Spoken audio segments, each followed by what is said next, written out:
People ask me, how come you don't talk about Sakos? And I don't know why I don't talk about Sakos. I should. So some people were writing about the S20, and I owned a 75, I owned an 85. I think I made a video on the Black Bear, which is quite a nicely made rifle. Actually, everything that Sako makes is a first-class gun. Even the Mosin Nagants that I had from Finland. Now, I'm not sure that that was Sako, but nevertheless, beautifully made rifles. And you kind of think that a heritage continues throughout a country. That may or may not be a correct assumption. Anyhow, the S20 is an exceptional rifle. I went and picked one up. This one's in 308. I'm holding it oddly because I took it all apart and I looked at it in pieces, and so what you're about to see is the rifle without the fasteners in. So you take out one screw and the buttstock comes off. This buttstock is not lightweight. We'll talk about that in a second. The magazine is well made. It's polymer. If you want a steel magazine, I guess you'd have to buy something else. I only shot this minimally and accomplished excellent groups. I'll make another video at the range. Those videos are a little more complex to make than these studio productions, so that sounds fancy. Anyhow, here's the rest of the rifle so you can see. I mean, this is a complex piece. Well, like I said, I'll talk about that in a minute.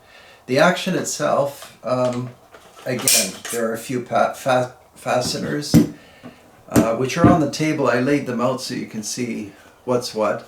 Then when you have the rifle apart, you come across this, which doesn't look this way, by the way. I'll show you how it looks. So this is actually two components. This is the polymer fore-end assembly, which wouldn't be particularly rigid. It twists. But these are smart people, and they've made an awful lot of guns for a long time. This is sort of a soft touch material. And this is fastened again by, well, I would say 2 or 3 screws. I should say 2. Anyway, I forget. And this is just a magnificent thing.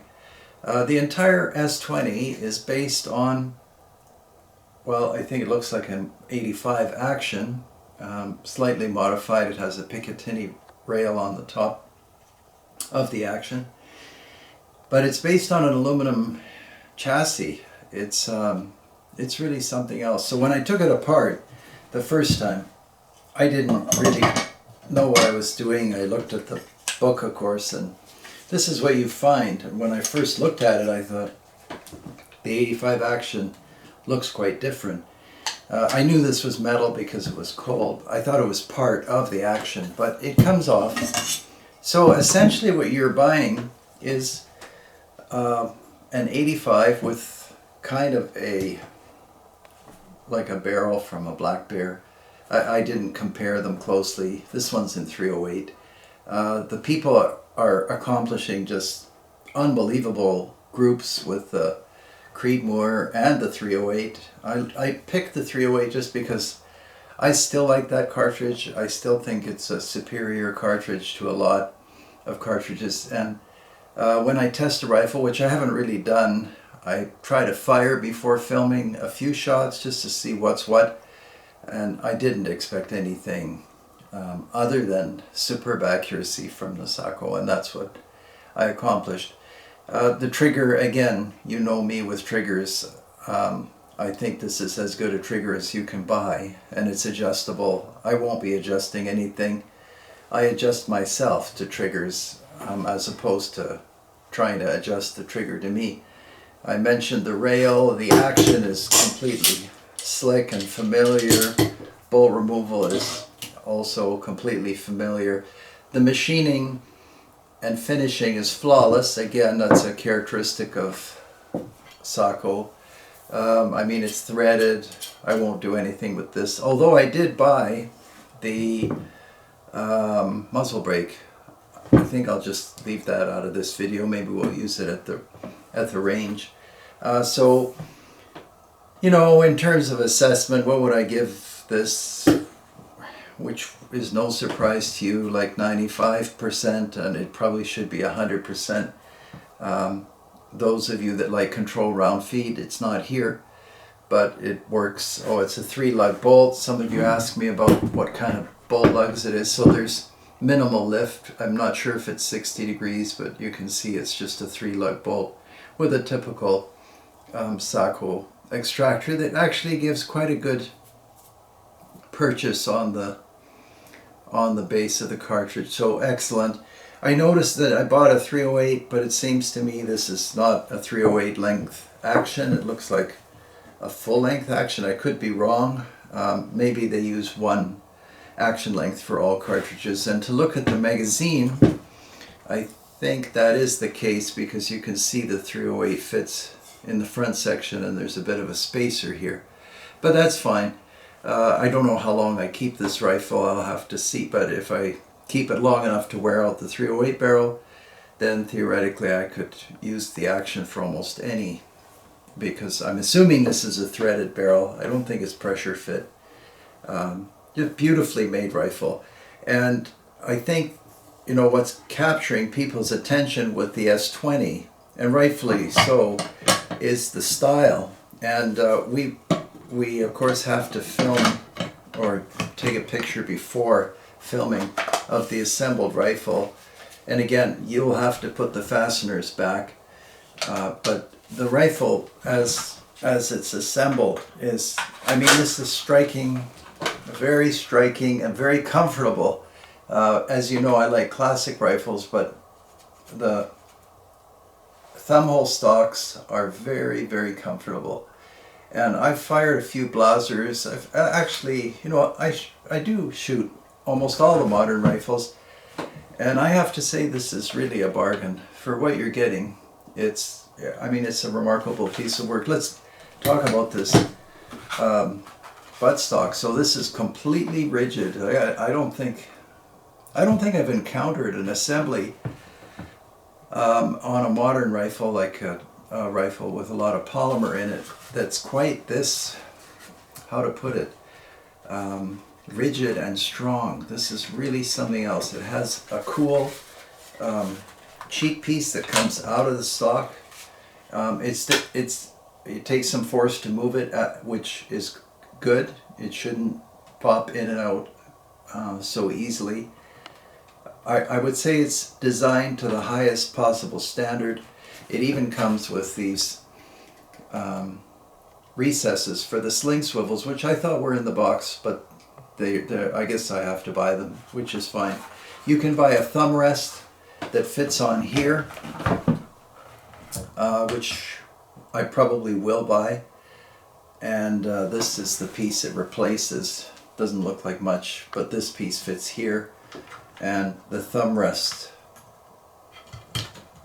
oh, it doesn't pop in. Well, not with my hands. Anyway, yeah, so the thumb rest goes on here, which would be a good piece to get. So I might order that just to try it out. And the chassis extends right through all of this. Now, I didn't take this apart. I don't think I can. Or maybe, I mean, I see some screws and things, but it could be kind of a clamshell design, like some Benellis. But there's aluminum in here, and this is not a lightweight assembly. The whole rifle, I don't know what it weighs, but that makes it very comfortable to shoot. And I was shooting without the muzzle brake. The kit includes, like the rifle in the box, includes everything you need except the scope. Where there's scope mounts, no. And usually when I make a video, everybody notices everything, even stuff I don't know. And this is the scope I use for testing most of the time, and it's a Schmidt and Bender 12.5 by 50. What I'm trying to do, this is just makes it easier to make large adjustments. It looks dramatic. What I try to do is remove shooter error without a machine rest.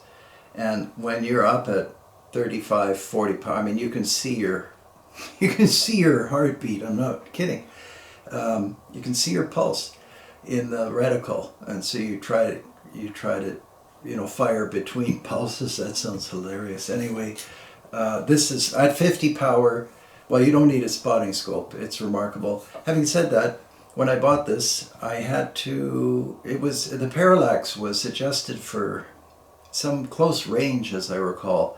I couldn't use it at 200 yards, so I sent it back to them. They were just wonderful to deal with, and they changed something inside the scope, so I can. I don't really, out to 500 yards, let's say, I can focus perfectly, and I don't have any other scope like this one. It's like I said, you can see a 22 caliber hole very clearly at 300 yards and further. I haven't really, kept a ledger of what goes on with this scope, but great scope. A little damage on the eyepiece, which was my fault. I have a replacement, which they sent me. And so that's what I use for testing. For taking apart the Sako, bravo to Sako for providing the tool that fits everything. So this is an Allen key that fits into this handle, and I was able to do everything that I showed you today with this one tool. There was nothing missing.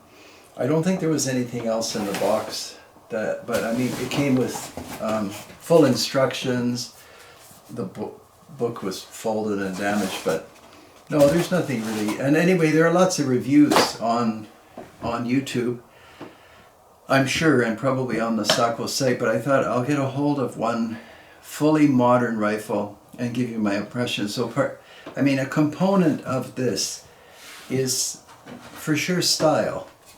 You would have to be after a rifle that has this, dark green, very attractive, very dramatic stock, and I'm sure it's resistant to scrapes. Thank goodness they did not use that soft touch material. I had quite a few people write me with the Black Bear, and those came with sort of a soft touch, and then people would try to clean them, and they didn't really start melting, but it felt like they did. Anyhow, I think it's a first-class rifle. I would have no problem using this for everything or anything. At the core of it is this action. So you're buying this action with this very clever, extremely intelligent and useful chassis out of aluminum. So there's no bedding variance. You won't have anything. That's the recoil lug there.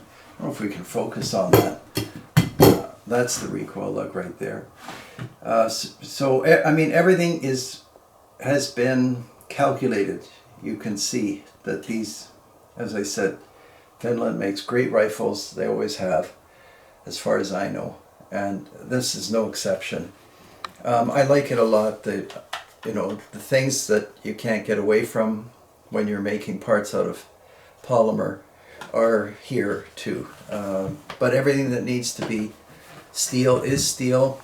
And here's, just on a personal note, when I take guns apart, this is the little swivel from the front, and this is the little washer that sits under this swivel.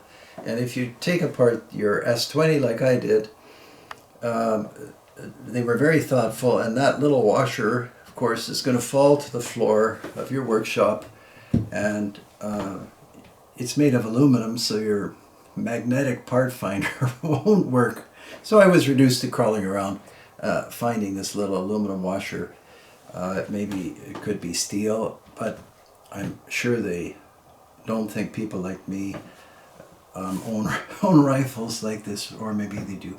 Anyway, that's just humorous aside for me. Somebody asked me, or a lot of people were asking me, don't you own any Sako rimfires? Yeah, this is, I keep saying it's a Finfire, and then people scold me and say it's not. So it's a P04R. I thought it was the Finfire too. I actually did a review of this on Patreon, but I have it on the table only because I was reminding myself actually of the extraordinary machining. I mean, I would have to visit the factory. Maybe one day they'll be nice enough to let me in there. They have some extraordinary techniques and mechanisms. The precision is phenomenal. Anyway, I'm hopeful that this helps you when you see an assembled rifle. I mean, it's kind of nice to look at, but it's always, I think, beneficial to know actually what's going on inside. So you've got this incredibly well-made aluminum assembly. By the way, this top piece is a polymer, same as the buttstock. So, I mean, in a way, it's kind of like it's a replacement for bones. You've got an aluminum inside skeleton, and then the rifle is all around it, just perfectly made. And it's definitely got the looks that people want these days. Everything is slick. Alright, well, that's about it. Thank you very much for watching, as always, and if you can support the channel, always need and appreciate any kind of help you can provide by way of Patreon or donations or whatever your choice might be. But I always appreciate it, and we need all the help we can get. Alright, we'll see you next time. Take care. Till then.